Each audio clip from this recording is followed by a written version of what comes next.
Good evening. Intelligence reports that broke earlier today have confirmed what security analysts have been warning about for months now, and the information is deeply troubling for anyone concerned about the safety of our troops and civilians in northeastern Nigeria. ISWAP terrorists have successfully acquired additional drones and are actively planning coordinated aerial attacks against Nigerian military positions in Borno and Yobe states. According to credible intelligence sources who briefed journalists today, this isn't just about one or two drones that might have slipped through supply chains. We're talking about a deliberate, organized effort by ISWAP to build an aerial attack capability that could fundamentally change how they engage our military forces. The terrorists have been observed conducting training exercises with these drones, practicing flight patterns, testing payload capacities, and essentially preparing for strikes that our troops haven't had to defend against on this scale before. What makes this particularly alarming is that ISWAP has shown they're not just acquiring this technology, they're learning how to use it effectively. Intelligence operatives have noted that the terrorist group has been running what can only be described as drone pilot training camps, where fighters are being taught how to operate these devices, how to navigate them to military targets, and how to maximize their destructive potential. This level of organization and tactical evolution shows that ISWAP is receiving support from individuals or networks with genuine expertise in modern warfare technology.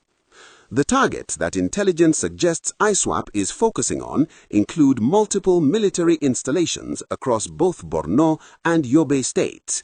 These aren't random selections either.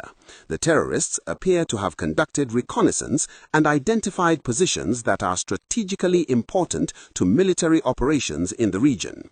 We're talking about forward operating bases that serve as launch points for counter-insurgency operations, logistics hubs that supply troops in the field, and command centers that coordinate military activities across the Northeast. Now, I need you to understand something crucial about why drones represent such a dangerous threat in this context. Traditional military defenses are built around protecting against ground assaults, ground-borne explosives, and small arms fire. But drones come from above. They can be small and difficult to detect. They move quickly, and they can deliver explosives directly onto targets that would otherwise be protected by conventional defenses. A drone costing a few $1,000s can potentially destroy equipment worth millions or kill soldiers who would have survived a ground assault. The Nigerian military is not sitting idle in the face of this threat. Defense Headquarters has reportedly distributed new counter-drone equipment to units operating in the affected states.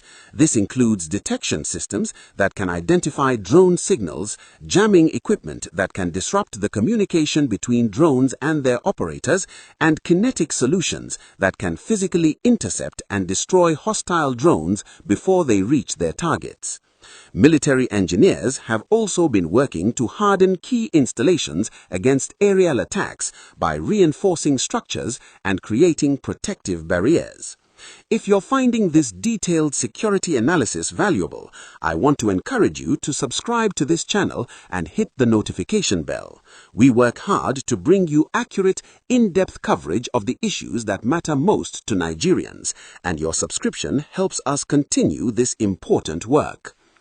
The question everyone is asking is how ISWAP managed to acquire these drones in the first place. West Africa has porous borders that have been exploited by smugglers and criminal networks for decades. Drones can be broken down into components that don't look particularly suspicious when they're being transported separately. They can come through Chad, through Niger, through Cameroon, or even through corrupt channels within Nigeria itself.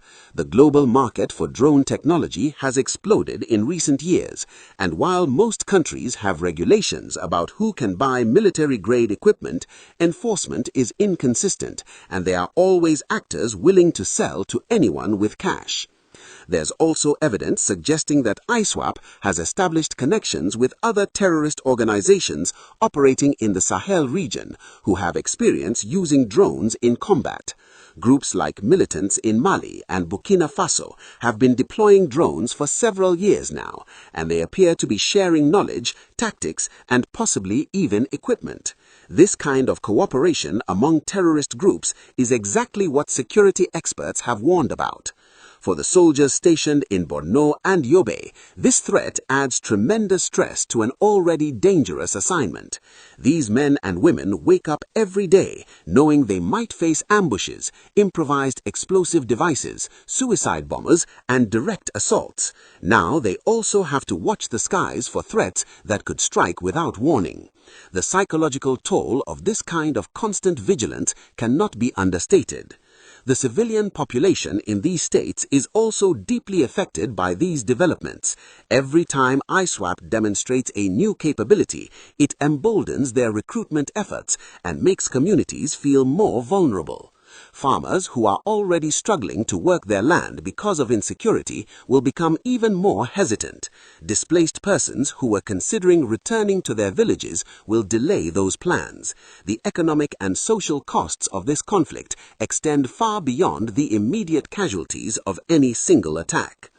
The Nigerian government needs to make counter-drone capabilities a top procurement priority.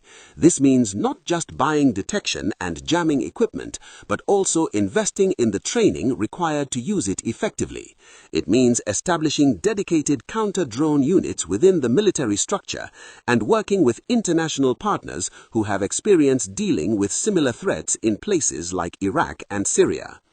All of us have a role to play in supporting efforts to keep our nation safe, stay informed, support our troops, and report suspicious activities to the appropriate authorities. The fight against terrorism in northeastern Nigeria is entering a new and more technologically complex phase, but with the right strategies and sufficient resources, our military can adapt and continue protecting Nigerian lives and territory.